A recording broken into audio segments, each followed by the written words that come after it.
চিনির মূল্য 20% হারে হ্রাস পেলে একজন ক্রেতা 160 টাকায় 2 কেজি বেশি চিনি ক্রয় করতে পারেন।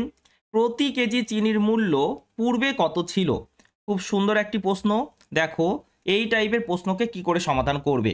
আমরা জানি expenditure equal to price into consumption, তাই না? এখানে দেখো, আগে 160 টাকা খরচ করতো, এখনও 160 টাকাই খরচ করে। তার মানে এক্সপেন্ডিচারটা কনস্ট্যান্ট আছে, তাই তো, একই আছে। এক্সপেন্ডিচার যদি কনস্ট্যান্ট থাকে তাহলে প্রাইস এবং কনজামশনের মধ্যে কি রিলেশন থাকবে? Inverse relation. প্রাইস এবং কনজামশনের মধ্যে ইনভার্স রিলেশন থাকবে, তাই তো?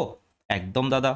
এখানে দেখো, প্রাইসটা 20% হ্রাস পেয়েছে। 20% মানে 1/5, অর্থাৎ প্রাইস আগে ছিল 5, এখন 1 হ্রাস পেয়েছে, 4 হয়েছে।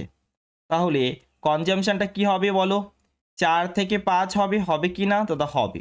এখানে দেখো, 1 ইউনিট বেশি পাওয়া যাচ্ছে, আর প্রশ্নের মধ্যে বলেছে 2 কেজি বেশি চিনি ক্রয় করতে পারেন। তাহলে 1 ইউনিট মানে 2 কেজি। ওকে দাদা, ঠিক আছে। তাহলে পূর্বে পূর্বে কত কেজি চিনি ক্রয় করতেন? 4 ইউনিট। 4 ইউনিট মানে 8 কেজি হবে, তাই তো? একদম দাদা, ঠিক আছে। দেখো, এই 8 কেজি যে ক্রয় করতো, 8 কেজি যে ক্রয় করতো কত টাকা দিয়ে? 160 টাকা দিয়ে। তাহলে মূল্য কত ছিল? 160/8, অর্থাৎ 20 টাকা প্রতি কেজি। বুঝতে পেরেছে সকলে? বলো, পারবে এই টাইপের প্রশ্নকে সলভ করতে? খুব সহজ।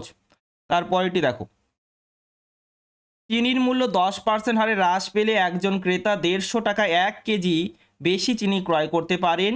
প্রতি কেজি চিনির মূল্য পূর্বে কত ছিল? দেখো, 10% হ্রাস পাচ্ছে। 10% মানে দাদা 1/10, অর্থাৎ মূল্য 10 থেকে 1 কমে গেল। 10 থেকে 1 কমে গেল মানে 9 হলো, ঠিক আছে। তাহলে কনজামশনটা কি হবে? 9 থেকে 10 হয়ে যাবে। দেখো, কতটা বেশি পাওয়া যাচ্ছে দাদা? 1 ইউনিট বেশি পাওয়া যাচ্ছে। প্রশ্নের মধ্যে বলেছে 1 কেজি বেশি। 1 ইউনিট মানে 1 কেজি, ঠিক আছে। তাহলে আগে 9 ইউনিট পাওয়া যেত, তাহলে 9 ইউনিট মানে 9 কেজি। এই 9 কেজি যে পাওয়া যেত কত টাকা দিয়ে? 150 টাকা দিয়ে। তাহলে প্রতি কেজির মূল্য কত ছিল দাদা? 150/9, অর্থাৎ 50/3। তার মানে 16.67 টাকা প্রতি কেজি। বুঝতে পেরেছো সকলে? বলো, কেমন লাগলো? বুঝতে পেরেছো? Thank you.